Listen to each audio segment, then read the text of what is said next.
Finite verbs. So finite verb के पास क्या होता है, इसके पास एक अपना सब्जेक्ट होता है, इसके पास एक अपना सब्जेक्ट होता है, ठीक है।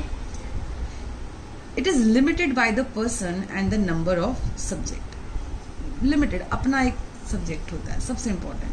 फाइनाइट वर्ब के पास क्या होगा, हमेशा एक अपना सब्जेक्ट होगा, ठीक है। फॉर एग्जाम्पल इफ आई से she is playing, so now these days because of quarantine we are playing ludo, so let's take an example, ludo. She is playing ludo. So here you can see what is this, this is finite verb, this is finite verb. Why this is finite verb, tell me? Because it has a subject, it has its own subject, so that's why what is this, this is a finite verb, okay. All right, so in finite verb we have to deal with two things. One is transitive verb, आप देख लें इसी का part है ये, transitive verb, and the other one is intransitive. So one by one we will discuss about it.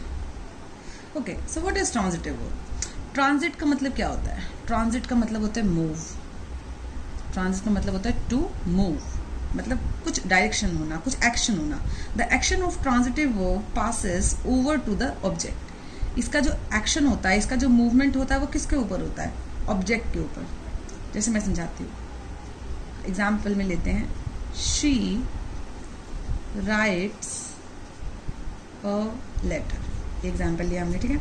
अब आप देखिए इसमें, ये देखिए, here we have the transitive verb. अब यहाँ पे what she is writing a letter, तो ये मेन जो इसको किस में एम्फसाइज किया जा रहा है, इस ऑब्जेक्ट के ऊपर इसको एम्फसाइज किया जा रहा है, तो transitive. Okay, let's take another example, she teaches me. Again what the action is performing here, teaching, she is teaching, she teaches me means something is happening in present tense. Basically in both sentences I mention the present tense, you can see it, you can call it simple present tense, okay. So यहाँ पे फिर देखिए आप, she is teaching whom, me. Again यहाँ पे ये object, ये noun क्या है, me, किसको पढ़ा रही है वो मुझे पढ़ाती है, राइट। वो क्या करती है, she writes a letter, letter लिखती है। सो बेसिकली ये एम्फसाइजिंग वाला है, यानी इसके पास एक ऑब्जेक्ट है अपना, इसके पास एक ऑब्जेक्ट है। तो हमेशा ध्यान रखें, ट्रांजिटिव वर्ब में सबसे इंपॉर्टेंट चीज़ ये होती है कि हमेशा सब्जेक्ट और वर्ब के पास अपना क्या होगा, एक ऑब्जेक्ट होगा। ये सबसे इंपॉर्टेंट चीज़ है। डिफरेंस अगर पता करना हो कि ट्रांजिटिव इन ट्रांजिटिव में क्या है, तो यही है कि ट्रांजिटिव के पास अपना एक ऑब्जेक्ट होता है। अब इन ट्रांजिटिव में जंप करते हैं।